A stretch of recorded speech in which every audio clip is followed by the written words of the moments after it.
Hello dear students, कैसे आप सभी लोग। मैं लालजीत यादव आप सभी का एक बार फिर से कीर्तिमान एकेडमी पर स्वागत करता हूं। फ्रेंड्स, उम्मीद करता हूं कि आप सारे लोग बहुत अच्छे होंगे और आप अपनी तैयारी अच्छे से कर पा रहे होंगे, है ना फ्रेंड्स। चलिए, बड़ी अच्छी बात है। और आप सारे लोग, अब तो आपकी क्लासेस ऑफलाइन भी ओपन हो गई हैं, तो जिन बच्चों का एडमिशन ऑफलाइन में है वो सारे लोग आके यहाँ पे पढ़ाई कर रहे हैं। सब लोग सीटिंग प्लान से बैठ रहे हैं, तो आप सब भी आ जाइए। और जो हमारे स्टूडेंट्स यूट्यूब पर हैं, यानी वो जहाँ कहीं भी हैं, वो पढ़ें और स्वस्थ रहें। तो इस वक्त मैं आपके लिए मिल रहा हूँ। तो चलिए, ऑनलाइन और ऑफलाइन सभी विद्यार्थियों का स्वागत करते हुए आज मैं आप सबके लिए एक बहुत ही खूबसूरत सा चैप्टर लेके आया हूँ। और वो आप देख पा रहे होंगे कि आज आप पढ़ोगे समंकों की व्याख्या या आंकड़ों का विश्लेषण, यानी डाटा इंटरप्रिटेशन, जिसे आप बार बार डीआई के नाम से जानते हैं। यहाँ ज़रा 2 मिनट के लिए हम डीआई के बारे में बात कर लें कि कितना इम्पोर्टेंट टॉपिक है। किसी भी एग्जामिनेशन में आप बैठें, चाहे आप वनडे के एग्जामिनेशन में बैठ रहे होंगे या फिर आप सिविल सर्विसेज के एग्जाम में बैठें, यूपीएसआई का हो, यूपीपी हो, फिर लखनऊ अधीनस्थ का पेपर हो, किसी भी एग्जामिनेशन में आप बैठ रहे होंगे, आपने देखा होगा कि डीआई आना ही आना है। और एक बात और कह दूं कि वास्तव में जो हमारा ये डीआई टॉपिक है, अंक गणित के अंतर्गत सबसे इजी टॉपिक है। बट आपको पता नहीं क्यों लगता है कि नहीं डीआई थोड़ा सा टफ होगा, बट ऐसा कुछ नहीं है। अभी आप देखिएगा कि हर क्वेश्चन आपको कितना आसान लगेगा। तो चलिए, फिर देर किस बात की, फटाफट कॉपी पेन निकालिए, इसी बात पे शुरू हो जाइए। और हाँ, आप सभी लोग, जो भी हमारा विद्यार्थी इसमें नया होगा, चैनल को सब्सक्राइब कर देगा। और जिन लोगों ने सब्सक्राइब किया वो सारे लोग वीडियो को लाइक, शेयर और कमेंट जरूर करें। ओके फ्रेंड्स, चलिए आप जरा 2 मिनट पहले देखो कि इसमें क्या क्या होने वाला, क्या आपका प्रॉफिट है। तो अगर मैं यहाँ पे डीआई की बात करता हूँ तो डीआई का मतलब ये हुआ आपके लिए, यहाँ पर आपने लिखा समंकों की व्याख्या। तो डीआई का मतलब समंकों की व्याख्या, या फिर हम इसे कह सकते हैं कि ये हमारे लिए हो जाएगा आंकड़ों का विश्लेषण। बात एक ही है फ्रेंड्स, बस इसके नाम अलग अलग हो जाएंगे। कभी कभी आप देखिए इसमें डाटा हैंडलिंग करके लिखा होगा, जो सीटेट का एग्जाम देते होंगे स्टूडेंट्स, तो वहाँ डाटा हैंडलिंग करके लिखा होगा, तो आपको घबराने की ज़रूरत नहीं है। पहले तो ये देखो, जो डीआई है, डीआई के पार्ट्स यानी इसके भाग कितने होंगे जिसको हमें पढ़ना, सब कुछ अच्छे से आज समझ लीजिए, फिर टॉपिक की शुरुआत हम लोग करेंगे। तो अगर फ्रेंड्स मैं यहाँ बात करूँगा, इसके पार्ट 1 होंगे, पार्ट 2, पार्ट 3, पार्ट 4, यानी ये 4 भागों में आपका बटा हुआ टॉपिक है। और ये 4 भाग कौन कौन से, जरा देखिए।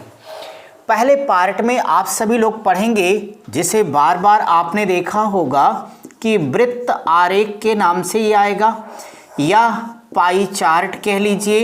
ये आपके लिए एक बहुत ही इंपॉर्टेंट सेक्शन है, यानी ये हो जाएगा सर्कुलर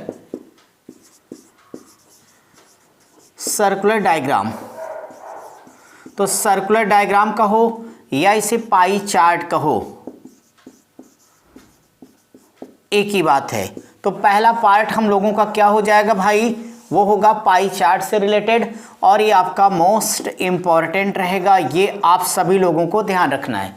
इसका जो सेकंड सेक्शन आज हम लोग करेंगे अपनी क्लास के अंतर्गत, वो ये होगा सारणीयन या सारणी। तो डियर स्टूडेंट्स, यहां मैं लिख देता हूं सारणीयन,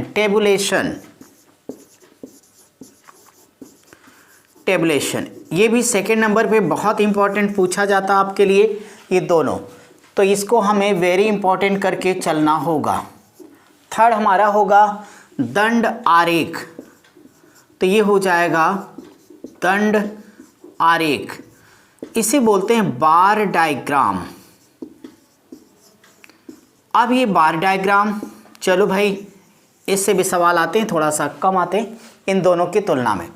अगला हमारे लिए होगा बिंदु लेख, चाहे बिंदु रेख बोलोगे तो ये हो जाएगा बिंदु लेख, या पॉपुलर है ग्राफ के नाम से।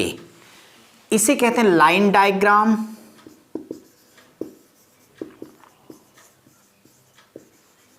या फ्रेंड्स इसी को बोला जाता है ग्राफ।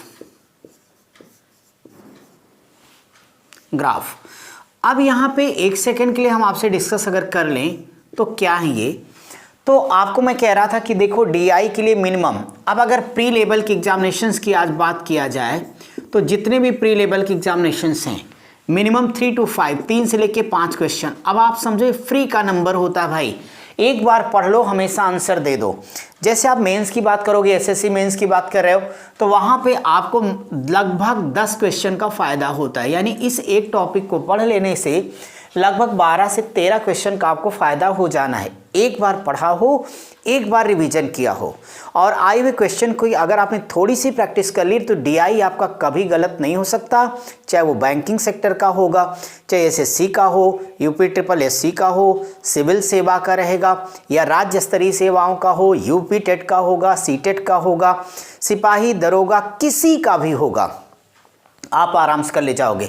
बस आप इंजॉय लेके पढ़िए। मैं एक एक चीज़ करके सारी परीक्षाओं को कवर करते हुए आपकी क्लास कई पार्ट में कंप्लीट करूंगा। अभी आज पहला पार्ट आपके लिए जानना बहुत ज़रूरी है। सो इसमें बेसिक कॉन्सेप्ट को आप क्लियर कर लीजिए, फिर हम आगे बढ़ते रहेंगे आपके लिए। इतनी चीज़ें अगर आपने नोट कर ली हो तो मैं आगे बढ़ूँ। अब इसमें क्या, इसमें सारे तो डायग्राम बनने, ऐसे मैं रफली जल्दी से दिखा देता हूँ। अभी इसके बारे में मैं डिटेल में चर्चा करूँगा, एक एक पार्ट उठाऊँगा। सबसे पहले मैं आपके लिए क्या करूँगा, पाई चार्ट को उठाऊँगा।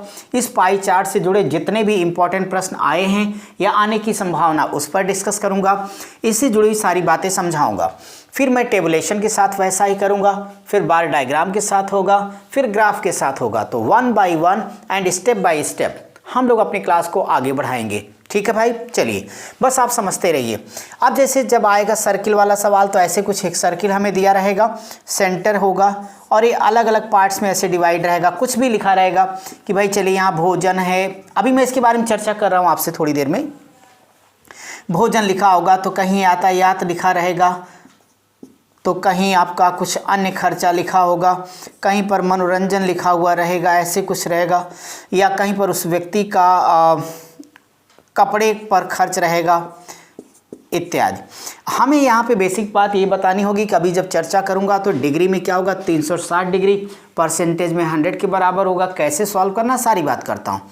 इसी तरह से टेबुलेशन होगा तो कुछ इस तरीके की एक सारणी हमें बना के दी जाएगी, जो कि रो एंड लाइन यानी क्षैतिज और ऊर्ध्वाधर पंक्तियों से घिरी रहेगी, और उसमें बताया जाएगा कि भाई स्लम बस्तियां हैं तो इतने लोग वातावरण या प्रदूषण के प्रति जागरूक हैं, ये जागरूक नहीं, इस तरीके का सवाल होगा। जब बार डायग्राम में आऊँगा तो यहाँ पे बार डायग्राम के अंतर्गत एक हमें ग्राफ दिया जाएगा या चार्ट पेपर पर बना रहेगा। यहाँ पर एक डेटा लिखा रहेगा 0, 10, 20, 30 ऐसे कुछ। यहाँ पे आपके पास जो आश्रित राशियाँ होती, कभी वर्ष लिखा होगा, कभी संगठन लिखा रहेगा, वो यहाँ रहेगा। अभी चर्चा होगी कि हमारा एक्स एक्सिस कहलाएगा, ये वाई एक्सिस कहलाएगा जब इस पार्ट में आऊँगा तो यहाँ पे कभी कभी सिंगल लाइनों पे बेस्ड भी सवाल हो सकेंगे किसी तरह का, तो कभी कभी इसी को आयत के रूप में कन्वर्ट करके क्वेश्चंस दे दिया जाएगा, वो हम सबको सॉल्व करना रहेगा। जैसा भी हम लोगों का क्वेश्चन होगा वैसा हम लोग जवाब दे देंगे। ये बार डायग्राम, ये हमारे लिए ग्राफ का पेपर होगा किसी भी घटना को दिखाने के लिए। अब कुछ भी ऐसे वैसे जैसा भी होगा उसके अकॉर्डिंग हम लोग अपने आंसर को क्लियर करेंगे। तो आपको चिंता करने की आवश्यकता नहीं है, प्रत्येक पार्ट पर हम आपके साथ आगे बढ़ेंगे। ठीक है, इतना फटाफट नोट कर लिया आपने। क्या नोट करना था आपको अभी तक, कि आपको ये जान लेना कि आपका एक 4 पार्ट में विभाजित है, सभी के लिए एक ही कॉन्सेप्ट, एक ही फार्मूला लगना है फ्रेंड्स। बस इतना जानना है कि हमारे लिए पहला पार्ट ये हो जाएगा फर्स्ट, ये हमारा सेकंड है, और ये थर्ड है, ये रहा फोर्थ। यहाँ तक कोई डाउट तो नहीं किसी को? कोई भी प्रॉब्लम हो तो हमें बताओ भाई। पाई चार्ट, सारणियन, दंडारेख, बिंदुलेख। अब मैं एक एक करके डिस्कस करने जाता हूँ। उससे पहले इससे जुड़ी हुई कुछ बेसिक जानकारियाँ हैं वो दे दें कि अगर आपने वो बेसिक जानकारी ले ली, यानी किसी भी विद्यार्थी को अगर डीआई को अच्छी तरीके से सॉल्व करना है 3 से लेकर 15 सेकंड के अंदर टफ से टफ सवाल को भी, तो कुछ बेसिक बातें जो उसे पता होनी चाहिए। वो क्या क्या बेसिक बातें मैं आपको सिखा देता हूँ। वैसे मैथ्स पढ़ने वाले हर बच्चे को बेसिक बात पता होती है, क्या क्या पता रहेगा, चलिए उस बात को बता लेंगे। फिर हम चाहे जो टाइप लेके आएंगे, आपको रूल्स वही प्रयोग करने हैं, बस यहाँ डायग्राम बदल जाएगा, क्वेश्चन का नेचर बदल जाएगा। तो चलिए भाई, पूरी एकाग्रता के साथ आप अपने काम को बढ़ाइए। हाँ, एक बात हमने कही है और कहने नहीं समझने की, जब भी वीडियो देखा करो, अगर पूरा कॉन्सेप्ट क्लियर करना है तो शुरू से लेके अंत तक देखिए। ना समय रहे बेटा ना देखो कोई बात नहीं, बट देखो तो पूरा देखिए, ताकि आप पूरा लाभ उठाएं, सिलेक्शन ले लें। बाकी ताकि फिर दोबारा आपको न पढ़ना हो, न वीडियो देखना हो, न हमें कहना हो, और ना आपको सुनना हो। ये तभी होगा जब शुरू से अंत तक आप वीडियो को अच्छे से देखिए। और जो बच्चे ऑफलाइन आके पढ़ना चाहते हो प्रयागराज में आके संपर्क करें। वीडियो के डिस्क्रिप्शन में लिंक, कॉन्टैक्ट नंबर, मेल कुछ भी आप हमें कर सकते हो। हर तरीके से हम आपके लिए उपलब्ध हैं। अब देखिए DI पढ़ने के लिए हमें बेसिक्स क्या चाहिए, तो आप यहाँ पे उसे नोट करते जाओगे। तो DI के लिए बेसिक्स यानी ये इन्फॉर्मेशन बच्चे को पता ही होनी चाहिए। उनमें से पहला डिस्टेंस, सबसे पहले आपको सिंप्लीफिकेशन सरलीकरण आना चाहिए। सरलीकरण तो आता है ना सभी को, अरे भाई पूरा पढ़ाया हूँ। जिसको नहीं आता है सारी बेसिक मैथ्स की वीडियो है, आप प्लेलिस्ट में जाइए, सारा देखिए, पूरा एंजॉय करिए, आनंद उठाइए और अपने कॉन्सेप्ट को आगे बढ़ाइए। सरलीकरण पूरा विधिवत हमने चैप्टर पढ़ाए हैं, उसका अलग से आपकी वीडियो है प्लेलिस्ट में, वहाँ पे जाके देख सकते हो आप। तो सरलीकरण आपको पता होना चाहिए। दूसरी चीज़ आपको जो आनी चाहिए प्रतिशतता यानी परसेंटेज। प्रतिशतता की भी वीडियो यानी हमने क्लास कंप्लीट कर दी है, प्लेलिस्ट में वीडियो जाके देखिए और समझिए। प्रतिशतता के बाद तीसरी चीज़ आप सभी को अनुपात समानुपात आना चाहिए। तो अनुपात थोड़ा सा पता रहना चाहिए, समानुपात ना भी आए तो भी चलेगा, रेशियो। इसके बाद अगली जानकारी जो आप सभी को आनी ही चाहिए वो एवरेज यानी औसत। अब देखिए इस तरह छोटी छोटी जानकारी है। इसके बाद कहीं वर्गमूल घनमूल आ गया तो उतना आप सभी को पता है कि वर्ग तथा घन व वर्गमूल तथा घनमूल आपको याद होगा कि सारी क्लास ये हमने पढ़ा दी है। और जो बच्चा नहीं देख पाया है वो भी जाके प्लेलिस्ट में देखे, सारी वीडियोज एक साथ है, एक सीक्वेंस में है, आपको मिल जाएगी। और सभी का बहुत ज़्यादा नहीं देख पाओ तो सभी का जैसे 2-2, 3-3 पार्ट देख लेंगे, आपका काम चल जाएगा। सरलीकरण का 2-3 पार्ट देख लीजिएगा, प्रतिशतता का कम से कम 2 क्लास, रेशियो प्रोपोर्शन का 1, एवरेज का 1, वर्गमूल घनमूल का कम से कम 4 वीडियो। फिर आप देखिएगा कि DI जैसा चैप्टर तो आपके लिए कुछ नहीं होगा, चुटकी बजा के आप हल करोगे और साथ ही साथ बाकी चैप्टर भी आपका तैयार हो जाएगा। फिर भी मैं इसका बेसिक जो काम के लिए बहुत ही आवश्यक उतना आपके साथ डिस्कस कर देता हूँ। इतनी चीज़ें आपको आनी चाहिए, सारी चीज़ हमने डिटेल में पढ़ाई है, सब कुछ पढ़ाया है, ठीक है। चलिए अब जो बेस आपको आना ही आना चाहिए, मैं थोड़ा सा यहाँ पे लिखते जाता हूँ, आप सब भी लिख लें ताकि आपको याद आ जाए और जब हम क्वेश्चन शुरू करें तो आपको टेंशन ना हो। सबसे पहले डियर स्टूडेंट्स DI के स्पेशल 3 फार्मूले मैं वो लिख देता हूँ, फिर एक एक करके समझाते हुए आपको आगे बढ़ाऊंगा कि वो मैंने क्यों लिखा है, उनकी क्यों आवश्यकता है, यानी स्पेशली वही 3 फार्मूले जो इस क्लास के लिए ज़रूरी होंगे। तो पहला लिखना शुरू कर दो, ये लिख लेना, याद रखें, रिमेंबर इट। आप कहते हैं तुमको ना भूल पाएंगे, किसको पता नहीं, इस फार्मूले को याद रखना, बाकी चाहे भले भूल जाना, याद रखें। पहला फार्मूला सब लोग लिखिए, प्रतिशतता परसेंटेज। तो प्रतिशतता बराबर लिखो मद विशेष, स्पेसिफिक पार्ट है, मद विशेष पर खर्च बटे करिएगा कुल खर्च, टोटल एक्सपेंडिचर। परसेंटेज बताना तो हमेशा मल्टीप्लाई करना 100 से। एक फार्मूला ये लिखना, आपको कहाँ कैसे यूज होगा हम सब सिखाएंगे, बस पहले फार्मूला लिख लो आप। सेकेंड स्ट्रेंथ लिखो, कोणीयता, एंगल की बात हो रही है यहाँ पे, कभी कोणीयता लिखा रहेगा क्वेश्चन में तो कभी लिख देगा केंद्रीय कोण, कई बार एसएससी में लिख दिया मध्य कोण। तो घबराने की आवश्यकता नहीं है, यह बराबर। सेम फार्मूला कॉपी करना हमें, तो यहाँ लिखिएगा मद विशेष पर खर्च बटे करिएगा टोटल एक्सपेंडिचर यानी कुल खर्च।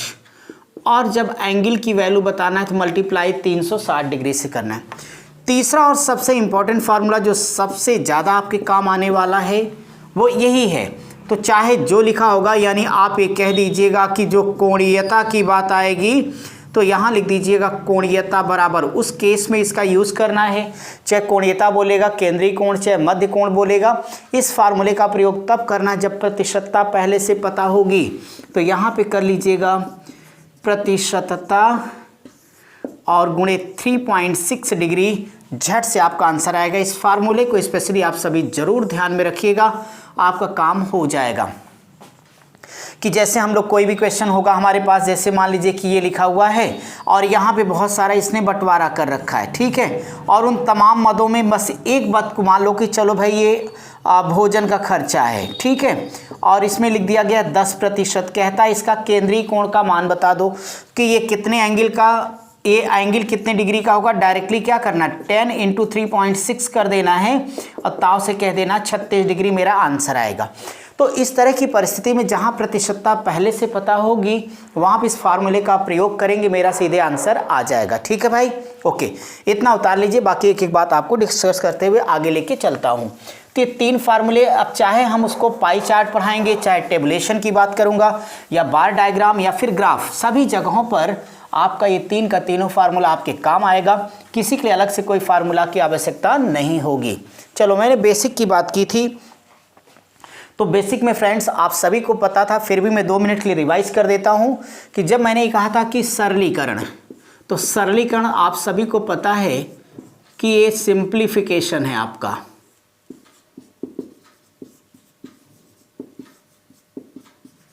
सिंप्लीफिकेशन हमने बहुत डिटेल में पढ़ा है आपको, सारी वीडियो आपके पास पड़ी है, उसको देखिए। मैं शार्ट में केवल याद दिला देता हूं कि क्या चाहिए ही चाहिए। तो सिंप्लीफिकेशन में आप सभी को पता है कि हमने पढ़ाया आपको कि आपकी जो मैथ्स होती है, इस मैथ्स के 2 पक्ष हैं, ये सब आप जानते हो, बस ज़बरदस्ती तेज़ी से रिपीट कर लो। LHS आपका होता है left hand side, RHS right hand side, दोनों चीज़ें बदली जाएंगी, आप सबको पता है। प्लस इधर आएगा तो माइनस, इधर आया तो क्या होगा प्लस, मल्टीप्लाई आ गया तो डिवीज़न, और डिवीज़न आ गया तो मल्टीप्लिकेशन। झट से इसे नोट कर लो, ये सभी लोग जानते हो। अगला जो आप सभी लोगों ने सीखा है गुणा का नियम, ये भी जानते हो आप, तो रूल ऑफ मल्टीप्लिकेशन, यानी गुणा का नियम आपको याद रहना चाहिए। गुणा का नियम क्या जानते हो, प्लस इंटू प्लस बराबर क्या होगा, बोलो भाई, plus, minus into minus is equal to plus, plus into minus बराबर क्या होगा minus, minus into plus is equal to minus. याद है ना सबको? चलो फिर भी कॉपी पे लिख लेना। अगला बेसिक आपको ये आना चाहिए डीआई पढ़ने के लिए, मैं यहाँ पे लिख देता हूँ, भिन्नात्मक संख्याओं के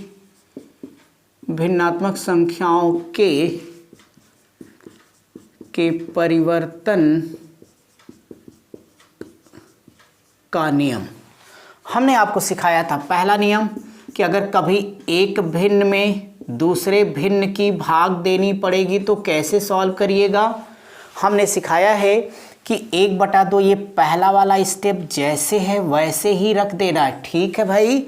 लेकिन जो ये डिवीजन के बाद का सिंबल लगा डियर स्टूडेंट्स, ये वाला, इसको बताया हूँ कि इसकी जगह पर गुणा का निशान, इसका जस्ट रेसिप्रोकल यानी व्युत्क्रम या उल्टा, तो 3/4 का व्युत्क्रम कितना होगा, 4/3 से गुणा कर देना, सीधे उत्तर आएगा।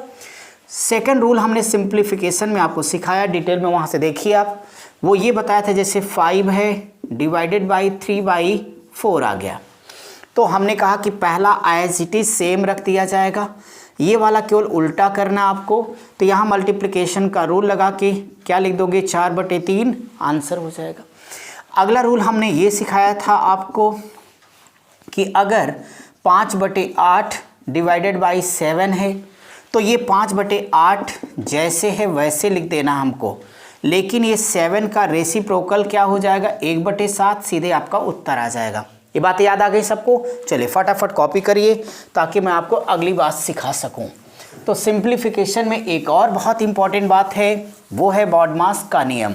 बॉडमास का नियम हमने 2 बार आपको पढ़ाया है, बेसिक वाली वीडियो में भी सिखाई थी सारी बातें। सिंप्लीफिकेशन तो पूरा इस पर चला ही है, बहुत सारे क्वेश्चन हमने इस पर डिस्कस कराए हैं, तो ज़रा डिटेल में आप वहाँ से देख लीजिए, मैं आपको याद दिला देता हूँ। तो यहाँ से बॉडमास आ गया, मैं यहाँ शार्ट में याद दिला देता हूँ, डिटेल वीडियो में पढ़ा हुआ है, आप वहाँ से देखिए सिंप्लीफिकेशन वाले से पार्ट 1 में। डियर स्टूडेंट जल्दी बोलो, बी का मतलब आपने क्या पढ़ा था, ब्रैकेट यानी कोष्ठक, और ये कोष्ठक के हमने 4 प्रकार आपको सिखाए थे। 4 प्रकार के कोष्ठकों को तोड़ने का ट्रिक बेसिकस हमने बताया। ओ मतलब आपने सीखा था ऑफ, ऑफ का मतलब क्या होता है बोलो, का, और के इसका सेंस क्या होता है, मल्टीप्लाई। डी का मतलब डिवीजन यानी भाग, एम मल्टीप्लिकेशन यानी गुणा, ए एडिशन यानी जोड़, या सब्ट्रैक्शन यानी घटाना। अगर किसी क्वेश्चन में ये सारी चीज़ें एक साथ आ जाएंगी तो सबसे पहले हमने क्या किया था बोलो भाई, तो सबसे पहले ब्रैकेट को तोड़ा था, फिर का की क्रिया करूँगा, फिर डिवीजन होगा, फिर मल्टीप्लिकेशन, फिर एडिशन, फिर सब्ट्रैक्शन। कैसे? अरे यार सब तो सिंप्लीफिकेशन में होता है मेरे भाई, बोलो ना हाँ, यदि हाँ है तो कमेंट में यस लिखो। तो आप सबको ये पता है कि सब कुछ बताया हूँ, बस आज आपको याद दिला रहा हूँ। और ये भी बताया आपको कि जब बी को ढक दिया था तो मैंने इतना ही कहा था कि का को पहले काटिए ता पीछे दो भाग, गुणा करो धन जोड़ दो ऋण को दो घटा। क्यों भाई, याद आया? चलिए, तो ये तो हो गया, इतनी चीज़ें आपको सिंप्लीफिकेशन में आनी ही चाहिए। दूसरी चीज़ एलसीएम, तो मेरे भैया एलसीएम तो पूरा क्लास में पढ़ा चुका हूँ, एलसीएम आपको आ ही रहा है। फिर भी अगर कोई डाउट है तो आप एलसीएम का पार्ट 1, 2, 3 देख लीजिए, आपका काम हो जाएगा। वैसे हमने तो कई सारी क्लासेस पढ़ाई हैं, सब में 9-10 क्लास से ज़्यादा गई हैं, तो जैसी आवश्यकता उतनी क्लासेस गई। आगे सारी क्लास जितनी दी गई सब अपडेट होंगी, नए क्वेश्चन सब में आएंगे। इस नाते जितनी चीज़ें वो पहुँची हैं आगे पहुँचती रहेंगी। हर चैप्टर में चाहे पढ़ा चुका हूँ या अभी पढ़ाना बाकी है, बस आप आगे पढ़ते रहिए और ज़्यादा से ज़्यादा लोगों तक इस क्लास को पहुंचाते रहिए, ताकि अधिक से अधिक हमारे भाई बहनों को लाभ मिल सके, वो पढ़ सकें। जो आ सकते हैं वो आएँ, जो ना आ सकते वो घर पे बैठ के पढ़ें। अब देखिए अगली बात हमें सिखानी थी प्रतिशतता।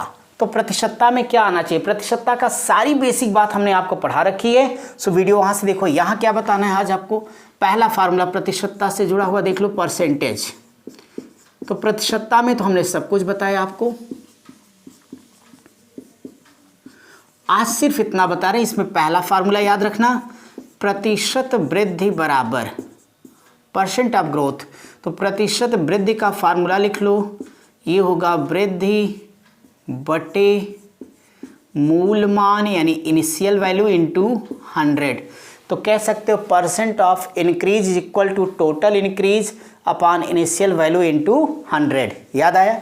सेकंड फार्मूला आप सबों को याद रखना होगा, और वो है प्रतिशत कमी बराबर, ये मूल फार्मूले हैं। तो यहाँ से हमारे पास आ जाता है ये क्या, कमी बटे मूल मान गुणे 100। याद आ रहा होगा, सब कुछ पढ़ाया है आपको, ये आपका हो जाएगा। आपको percent of decrease is equal to total decrease upon initial value into 100। ये बताया हूँ कि जब भी क्वेश्चन के अंतर्गत आपसे प्रतिशत कमी पूछेगा तो बड़ी संख्या को मूल मान की जगह रखना है, वृद्धि पूछेगा तो छोटी को। इतनी बात याद आ गई आपको? ठीक है। बाकी परसेंटेज को कैसे फ्रैक्शन में बदलेंगे, फ्रैक्शन को कैसे परसेंटेज में, सारा कुछ हमने सिखाया है। अगर आपने नहीं देखा भैया तो परसेंटेज का पार्ट 1, 2, 3 देख लीजिए, आपका काम हो जाएगा। जिस भी पार्ट में सारा देख लो तो बहुत अच्छे, वरना जैसा सोचो कम से कम 3 पार्ट तो देख लेना। अब चलो भाई इसके आगे, मैंने कहा था कि आपको थोड़ी रेशियो के बारे में जानकारी होनी चाहिए। रेशियो के बारे में ज़्यादा कुछ नहीं जानना है, सिर्फ इतना जानना था जहाँ पर हमें आवश्यकता पड़ेगी बार बार रेशियो का। तो डियर स्टूडेंट्स, ये रेशियो या अनुपात क्या है, आप यहाँ पे 2 मिनट के लिए समझ लीजिए। भले आपने पढ़ा है लेकिन हमने तो नहीं पढ़ा है, इसलिए थोड़ा सिखा देता हूँ। अब आप देखिए कि रेशियो पहले कहते किसे हैं, शार्ट में समझ लो। तो ये रेशियो क्या है, रेशियो इतनी सी बात है, समान इकाई सेम यूनिट कि जैसे 2 राशियाँ एक ए हो और एक बी हो, जिससे ये पता चल जाए, यानी पूरी परिभाषा ये है, समान इकाई की किन्हीं 2 राशियों के परस्पर संबंध, जिससे ये पता चले कि पहली वाली दूसरे की या दूसरी वाली पहले की कितनी गुना, गुनी या गुणा, सबकी इंग्लिश एक ही होती, टाइम्स। तो कितना गुना, गुनी या गुणा है, वास्तव में इसे रेशियो कहते हैं। रेशियो का ये सिंबल है। तो इसे पढ़ते हो A:B, यह बराबर होता है A/B। तो याद रखना A/B का मतलब होगा A:B। क्लियर है? अगर आपसे कोई ये कह दे, एक एग्जाम्पल समझो कि यदि 5 मीटर और 7 मीटर को अनुपात में लिखो, तो आपको कुछ करने की आवश्यकता नहीं है। 5 मीटर अनुपात 7 मीटर। डियर स्टूडेंट्स, मीटर से मीटर क्या होगा, कट जाएगा। तो यह आ जाएगा 5:7। तो आपने देखा कि अनुपात की कोई इकाई नहीं होती। क्यों नहीं होती? क्योंकि ये कट जाता है। यहाँ तक क्लियर है। जैसे कोई कह दे कि कार का मूल्य मोटरसाइकिल के मूल्य का 6 गुना है तो 6:1, पिता की आयु पुत्र का 4 गुना है तो 4:1। ये आपका रेशियो का मतलब हो गया। चलो भैया, अब इसके आगे आपको जो सीखना है वो ज़रा सा देख लीजिए, फिर आगे बढ़ाता हूँ। रेशियो में कभी डायरेक्ट रेशियो पूछ देगा, कभी एसी पूछ देगा, कभी एबीसी पूछ देगा, तो थोड़ा उसे भी समझ लो आप। तो आप यहाँ पे एक चीज़ नोट करके देख लेना कि यदि दिया हो A/B बराबर X/Y तथा B/C बराबर P/Q अगर है तो क्या? तो पहला फार्मूला देखिएगा। पहला फार्मूला आएगा A/C बराबर, देखो डायरेक्ट लिख देना X/Y और गुणे कर देना P/Q, फटाक से आंसर आ जाएगा। सेकंड कॉन्सेप्ट ये होगा फ्रेंड्स कि अगर A/B/C हमें निकालना पड़ गया तो यहाँ से ले लेना X/Y और ये हो जाएगा P/Q। कुछ सोचो मत भैया, बस इतना सा काम करिए। इसका इसमें मल्टीप्लाई, इसका इसमें और इसका इसमें कर देना। ये XP हो जाएगा, ये YP होगा और ये YQ हो जाएगा।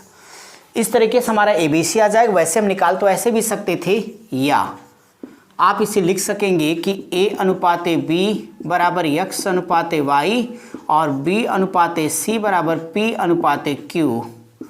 इसलिए डायरेक्टली यहाँ से निकलेगा ABC। तो A/B/C is equal to, dear students आप लोग बड़ा स्टाइल मारते हैं ना, वैसे स्टाइल यहाँ भी मार दो। कह दो भाई ये तो अपन का स्टाइल है।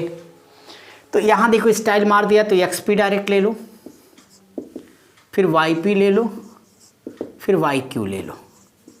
तो जैसा होगा वैसा हम लोग लगा लेंगे। दोनों मेथड एक ही हैं, बस लिखने का तरीका बदल दिया गया है, तो आप परेशान ना होइए। 2 चीज़ हो गई आपकी क्लियर। बाकी रेशियो तो बहुत ही लंबा टॉपिक है, प्रोपोर्शन भी है, बट अभी हमें जितना बेसिक नीड्स है हमने उतनी बात बता दी है। बाकी हम आगे आपकी क्लास में कंप्लीट कर रहे हैं, तो आप उसको देखते रहिए। चलिए, अगली बात हमने आपसे कही थी कि हर हाल में आपको पता होना चाहिए। क्या पता होना चाहिए भाई? कि एवरेज क्या होता है, औसत। बहुत इंपॉर्टेंट टॉपिक है एवरेज। आज जो बच्चे रेलवे वगैरह उनको तो स्टैट्स यानी सांख्यिकी भी पढ़ना है, NTPC इत्यादि के लिए, तो वो भी हमने ऑफलाइन बैच में पूरा डिटेल में पढ़ा रखी है। जो नहीं पढ़ा चलिए परेशान मत होइए, उसका भी कंप्लीट कराएंगे। तो वहाँ पर आप देखिए मीन के नाम से हमने पढ़ाया। तो अभी औसत का एक बेसिक फार्मूला लिख देता हूँ मैं आपके लिए। औसत या कभी माध्य लिखा होगा तो घबराना मत, यानी ये है एवरेज या मीन, एक ही बात है। औसत बराबर होता है ये राशियों का योग, सम्स, बटे राशियों की संख्या। इसे जरा लिख लो भैया सब लोग, राशियों की संख्या। और आप सब बताते रहिए भाई, क्लास में मजा आ रहा, कोई दिक्कत तो नहीं किसी को? अगर है तो बोलिए। तो सेकंड लिख लो, अगर कभी योग निकालना पड़ा तो क्या करोगे? राशियों का योग बराबर कर लेना औसत या माध्य गुणे राशियों की संख्या। जिस क्वेश्चन में छोटे छोटे शब्दावलियों का प्रयोग होगा वो यहाँ से हम लोग कवर कर लिया जाएगा। ठीक है भाई, यहाँ तक बात आपकी कंप्लीट हो गई है, अच्छी बात है ये 2 फार्मूला। तीसरी बात है कि समय दूरी चाल से जुड़ा हुआ प्रश्न कोई आ सकता है कि कोई क्वेश्चन हम सॉल्व कर रहे हैं, कहीं पे वहाँ पे चाल की बात आ गई, समय की बात आ गई, तो time, distance and speed, train, stream and boat, धारा नाव, ये सभी कंप्लीट विधिवत पैकेज होते हैं वो। तो हमें उतनी बड़ी चीज़ की आवश्यकता नहीं, उनका बेसिक जो फार्मूला जिसे आप बचपन से पढ़ते चले आए, सिर्फ उनकी आवश्यकता है। तो अगला यहाँ पे एक कॉन्सेप्ट में दे देता हूँ कि टाइम, डिस्टेंस एंड स्पीड, समय, दूरी तथा चाल की बहुत बेसिक ज़रूरत हमें। तो समय, दूरी तथा चाल से हमें क्या पता रहना चाहिए? कुछ नहीं यार, बोलो एक बार सब लोग, समय बराबर क्या होता है? दूरी बटा चाल। यही एक फार्मूले से पूरा चैप्टर सॉल्व हो जाता है। चाहे वो रेलगाड़ी का प्रश्न हो, चाहे गधा गाड़ी, इक्का गाड़ी, घोड़ा गाड़ी, बैलगाड़ी, पैदल गाड़ी, चाहे जो हो, सारे क्वेश्चन सॉल्व हो जाते हैं भाई। तो ये फार्मूला याद रखना कि जब आप बात करते हो T फॉर टाइम, तो ये हो जाएगा time is equal to distance upon speed. अब अगर आप इसी का पक्षांतर कर लें तो आपके दूसरे फार्मूले भी निकल के आ जाएंगे। अगर किसी क्वेश्चन में आपको डिस्टेंस निकालना पड़ गया तो क्या कर दोगे, स्पीड इनटू टाइम कर देना। मान लो किसी क्वेश्चन हमें स्पीड निकालना पड़ गया तो क्या हो जाएगा, डिस्टेंस अपॉन टाइम हो जाएगा। तो ये बातें आप सब लोग बेसिक है, याद रखना। ये तीनों फार्मूले नहीं, सिर्फ एक फार्मूला याद रखोगे, बोलो समय बराबर दूरी बटा चाल, तो बाकी सारा हो जाएगा आपका काम। एक बात और, वो बात ये है कि जब भी कभी यूनिट लिखी होगी किलोमीटर पर आवर में, तो भाई बताओ कि अगर हमें किलोमीटर पर आवर लिखा है, डिस्टेंस इसे चेंज करना है मीटर प्रति सेकंड में, ठीक है। तो जब किलोमीटर पर आवर को मीटर प्रति सेकंड में चेंज करना होगा तो आपको मल्टीप्लाई करना किससे, 5/18 से, 5/18 से गुणा कर देना है। ऐसा क्यों होगा, क्योंकि 1 किलोमीटर में 1000 मीटर होगा और 1 घंटे में 3600 सेकेंड्स होंगे। उसको अगर हम कैंसिल आउट करेंगे तो 5/18 आएगा। सो आप कह सकते हो कि किलोमीटर पर आवर को अगर मीटर पर सेकेंड में चेंज करना है तो ऑलवेज मल्टीप्लाई बाई 5/18। अगर इसी का उल्टा हो गया तो उल्टा कर दो। अगर कहीं मीटर प्रति सेकेंड को किलोमीटर पर आवर में बदलना हुआ तब किससे मल्टीप्लाई करोगे, 18/5 से। क्या इतनी बात सबके समझ में आ गई? अगर आ गई तो ठीक है, बहुत अच्छी बात है। और अब हम लोग अपने क्लास को आगे बढ़ाएंगे। तो डीआई की इतनी बेसिक बातें हैं। अगर इतनी बेसिक बात आप सबकी क्लियर है तो फ्रेंड्स यकीन मानिए, चाहे जितना टफ सवाल होगा मेरा विद्यार्थी लगा लेगा, वो भी हंसते हंसते कट जाए रास्ते, पता भी नहीं चलेगा, बस सिलेक्शन हो जाए। तो मैं इसे मिटाता हूँ भाई। अब शुरू हो जाओ सब लोग इसका पार्ट 1, क्योंकि वीडियो का पार्ट 1 तो अपनी जगह चलेगा, लेकिन जो हमने पहला भाग की बात करी थी पाई चार्ट की, अब जरा सा पाई चार्ट के बारे में हम आपसे डिस्कस करेंगे। फिर हम इसका पहला सवाल लेंगे, फिर हम लोग आगे बढ़ते रहेंगे। सो आप सब देरी ना करें, तुरंत अपनी कॉपी पे हेडिंग डाल दें, पाई चार्ट या वृत्त आरेख। डियर स्टूडेंट्स, पाई चार्ट या वृत्त आरेख के लिए हम लोग यहाँ पे क्वेश्चन लिखना शुरू करेंगे। पाई चार्ट के संदर्भ में मैं आपको एक बात बता चुका हूँ। यहाँ पे देख लीजिए कि ऐसे एक सर्कल आपको बार बार दिया रहेगा परीक्षा में, और ये जो सर्कल आपको दिया रहेगा वो अलग अलग पार्ट्स में डिवाइड रहेगा। ये देख लीजिए केवल, बस कुछ भी लिखा रहेगा, जैसे ये कोई अन्य खर्च लिखा होगा, यहाँ पे मान लीजिए कि आपका ये वस्त्र है, कपड़ा लिखा हो, यहाँ हो सकता है ये मकान लिखा हुआ हो, तो यहाँ पर आपका यातायात लिखा रहे, यहाँ हो सकता है कि भोजन लिखा रहे, और यहाँ मनोरंजन। तो ऐसे जो कुछ रहेगा पाई चार्ट में लिख कर दिया रहेगा। ये सेंटर है। डियर स्टूडेंट, आप सभी जानते हैं किसी भी वृत्त के केंद्र पर कुल कोण कितने का बनता है भाई, 360 डिग्री का। तो ये एंगल हमेशा सारा मिला के वो 360 डिग्री के बराबर ही रहेगा, वो हमें आपको समझ लेना है। तो कभी इसमें जो वस्त्र हैं ये डिग्री डिग्री में लिखा रहेगा, 20 डिग्री, 24 डिग्री, 180 डिग्री, ऐसे कभी 10%, 40%, 15%, 3%, 17.5%, 23%, ऐसे परसेंटेज में लिखा रहेगा, ठीक है। तो आप लोग फाइनली ये कह सकते हो कि इसका मतलब अपने आप में हिसाब किताब हो गया कि ऐसे केस में हमेशा 100% बराबर कितने के, 360 डिग्री के होगा। बोलो यस और नो।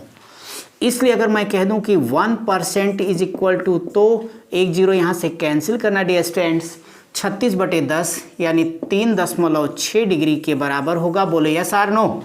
अगर आपका यस है तो इसी फार्मूलों का भी हमने थोड़ी देर पहले लिखा था कि जब कोई भी, जैसे भोजन का एंगल बताना हो, यातायात का बताना हो, किसी का भी बताना होगा, उस परिस्थिति में जो मध्य कोण होगा या सेक्टर होगा, एक तरह से सेक्टर ही है ये, तो उसी परिस्थिति के लिए हमने कहा था कि अगर कोणीयता वो पूछेगा और परसेंटेज हमें दिया होगा, तो अगर हमें परसेंटेज दिया है तो हम क्या करेंगे, वहाँ पे प्रतिशतता गुणे 3.6 कर देंगे, मेरा उत्तर आ जाएगा। नहीं देगा तो मैंने फार्मूला अभी शुरू में बताया क्लास की स्टार्टिंग में कि मद विशेष पर खर्च बटे कुल खर्च गुणे 100। ठीक है, चलो शुरू कर दो। आज के लिए पहला सवाल, इतना बेसिक सब लोग फटाफट रेडी कर लेना भाई।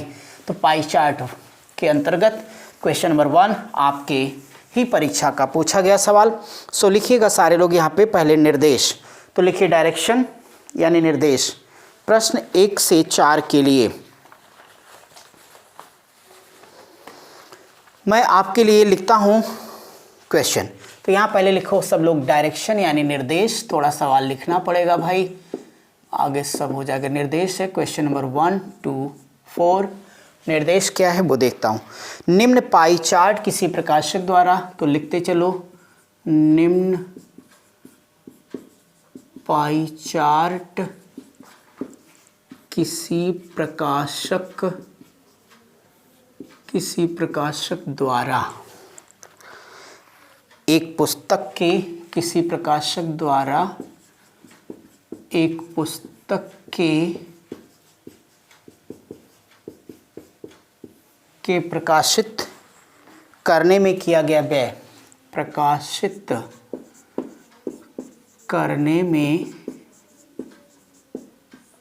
किया गया व्यय एन एक्सपेंडिचर प्रतिशत में प्रदर्शित करता है, प्रतिशत में प्रदर्शित करता है। ठीक, यहाँ पे फ्रेंड्स आप लोगों के लिए ये बना दिया गया सर्कल, ये बना के दिया जाएगा परीक्षा हाल में आपके पास है। अब इसका इन्होंने जो बंटवारा किया वो थोड़ा हम बना देते हैं, आप मेरे साथ बनाते रह सकते हो। ये सेक्शन इन्होंने लिया है 4%। इनका जो मिसलेनियस खर्च है यानी ये विविध खर्च हो गया। फिर इन्होंने 12% यहाँ पे दिखा दिया जो उसकी छपाई के लिए कागज़ आया हुआ है उसका। फिर आप तो जानते हैं जो दिखता है वो बिकता है, यानी इसीलिए इन्होंने 18% विज्ञापन पर खर्च कर दिया। उसका जो कवर होता है आपने देखा होगा, जितना अच्छा कवर हो उतना जल्दी आप आकर्षित हो जाते हो, इसीलिए किताब वाले थोड़ा बढ़िया कवर लगा देते हैं। जिल्द हो गया। लेखकों की रॉयल्टी लेखक लिखेगा नहीं तो मैटर कहाँ से आएगा, तो 30% लेखकों को रॉयल्टी या कमीशन कह लीजिएगा। तो 30% लेखकों को रॉयल्टी दी गई। रॉयल्टी के बाद 24% इसका प्रिंटिंग चार्ज आया है, यानी छपाई पर व्यय हुआ है। ठीक है फ्रेंड्स, ये डेटा हमें दे दिया गया एक पाई डायग्राम के अंदर। अब इसके बेस पे क्वेश्चन नंबर 1 तो किया गया है, लिखें आगे कि पाई, आगे लिखते चलना, पाई चार्ट को देखकर, ये देखने में बड़े लंबे लंबे होते हैं, बाकी दम बहुत कम होता है। पाई चार्ट को देखकर प्रश्नों के उत्तर दीजिए। तो प्रश्नों के उत्तर दीजिए। एक सूचना पर मिनिमम 2 से 3 सवाल, पहले तो 5-5 सवाल आते हैं, मेंस में आज भी एक सूचना पे 5-5 सवाल होते हैं, बट प्री लेवल एग्जामिनेशन में कभी एक ही सवाल आ जाता है, कभी 2, कभी 3, कभी 4, जैसा भी सवाल वैसा जवाब हो जाएगा। सो इसके बेस पे क्वेश्चन नंबर 1 में क्या लिखा मैं लिखता हूँ, आप सब मेरे साथ लिखते चलें। यदि लिखा गया, यदि लेखकों को दी गई कुल रॉयल्टी, लेखकों को दी गई कुल रॉयल्टी 15,000 रुपये हो, 15,000 रुपये हो, तो प्रकाशक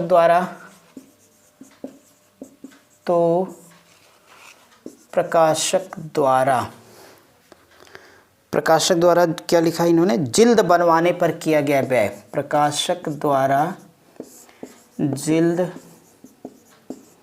बनवाने पर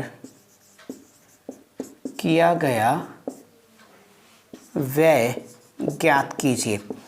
चलिए भाई, अब देखो चारों क्वेश्चन तो एक साथ नहीं आएगा, तो चलो एक एक करके मैं समझाते हुए आपको आगे बढ़ा देता हूँ कि कैसे कैसे क्वेश्चन का मतलब है। फ्रेंड्स सब लोग खुश हो ना। देखो भाई, अब अगर इस क्वेश्चन की हमने बात की तो इन्होंने इतना दिया। आप सोचो अगर चारों सवाल हमने लिख दिया होता तो पूरा का पूरा बोर्ड ही भर जाता। तो ऐसे ही आपके क्वेश्चन पेपर में होता, लगता बहुत बड़े बड़े सवाल है, कुछ घबराने की आवश्यकता नहीं, बिल्कुल आसान सवाल। लगे रहो मेरे सूरवीरों और फटाफट देख लो इस सवाल को। क्या करना है, कुछ नहीं करना है। अब इन्होंने एक डायरेक्शन दे दिया कि भाई एक पाई चार्ट, बड़ी अच्छी बात है। परसेंटेज में कितना होगा, 100%, हमें पता है। सो ठीक है, टेंशन नहीं लेता।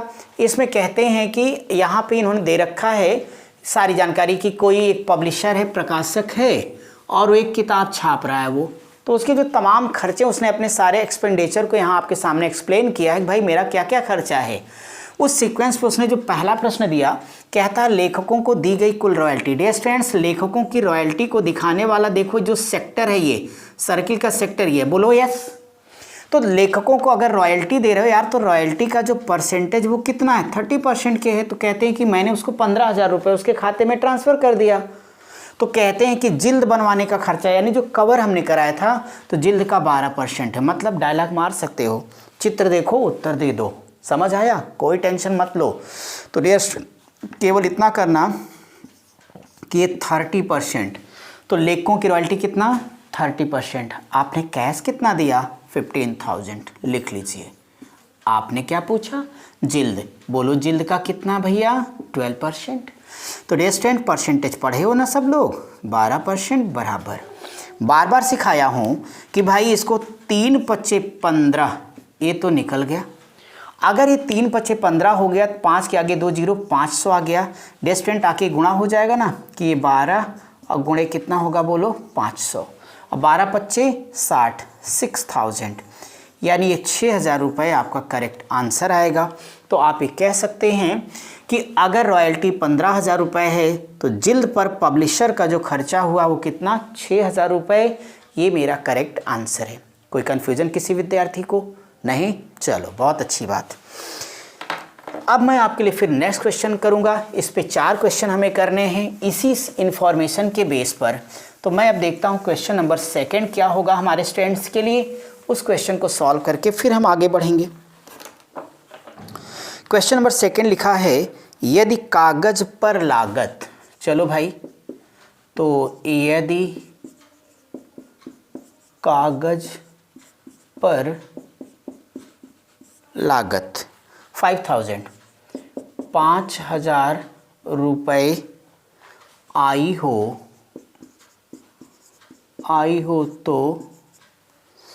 तो विज्ञापन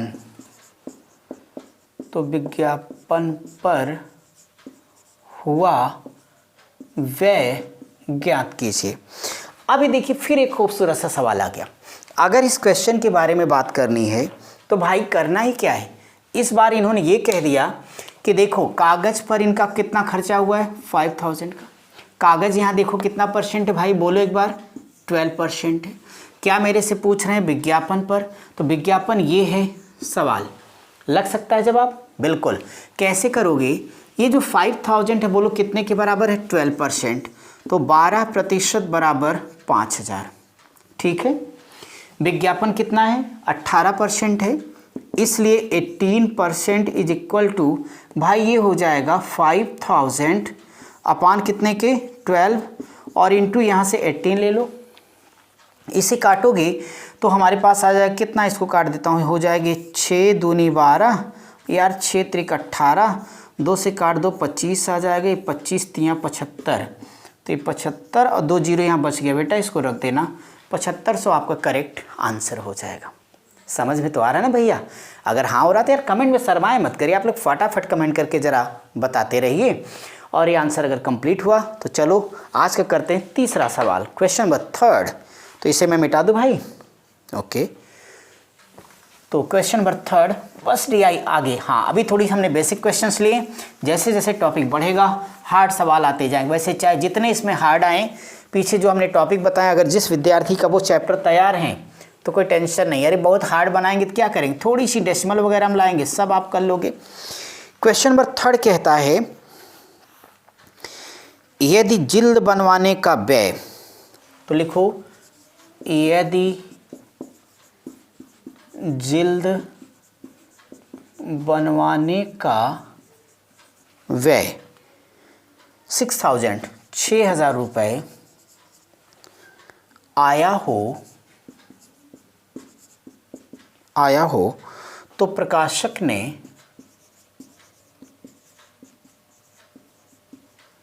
प्रकाशक ने पुस्तक पर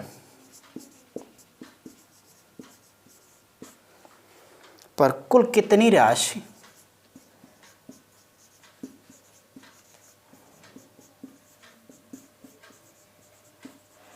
व्यय की। देखिए फ्रेंड्स, ये क्वेश्चन आ गया। अगर इस क्वेश्चन के बारे में हम चर्चा करें तो ये भी बहुत आसान सवाल है। क्या कहते हैं आप लोग? आप ये कह रहे हैं कि अगर जिल्द बनवाने का खर्चा 6000 है तो जिल्द ये है, जिल्द 12% है, तो कहते हैं कुल राशि पर डेस्टेंट जोड़ने की आवश्यकता नहीं है। जब कुल कहेगा तो अपने आप कितना परसेंट समझना है आपको? 100%। अब तो आसान हो गया सवाल ना। तो अब सीधे ये कह देना कि जो जिल्द का खर्चा है 12%, तो 12% बराबर ये कितने बताते हैं? 6000 रुपये, इसलिए 100% बराबर ये लीजिए। बोलो 12 पच्चे 60, ये 500 पहले था, 2 जीरो और बैठा दीजिएगा तो उसका टोटल खर्चा कितना आ गया? 50,000 यानी 50,000। ये आपके क्वेश्चन का करेक्ट आंसर हो जाएगा। बोलिए, समझ में आ गया सबको? ठीक है, चलिए इसका अगला क्वेश्चन करते हैं हम लोग। अगर मैं इसका नेक्स्ट यानी चौथा सवाल करता हूं तो देखो क्वेश्चन नंबर 4 में आप सभी को क्या कह दिया गया, उस सवाल पे डिस्कस करना हमें। क्वेश्चन नंबर 4 ये लिखा फ्रेंड्स कि यदि छपाई पर व्यय, बहुत इजी सवाल है क्वेश्चन नंबर 4, तो यहाँ लिखिएगा यदि छपाई पर व्यय 18,000 रुपये आया हो तो विविध मदों में हुआ व्यय ज्ञात कीजिए। अब आपने देखा होगा कि इसके सारे के सारे क्वेश्चन यार एक ही पैटर्न के थे, यानी टोटल परसेंटेज के बेस पर रहे। तो इसका ये मतलब नहीं पूरी डीआई ऐसी है। अरे अभी तो पहला ही टाइप पढ़ा रहा हूँ भाई, तो सबसे आसान सवाल उठाया है। एक से बढ़कर एक सवाल आएंगे, लेकिन हर सवाल ऐसे ही आसानी से हल हो जाएंगे। इस क्वेश्चन को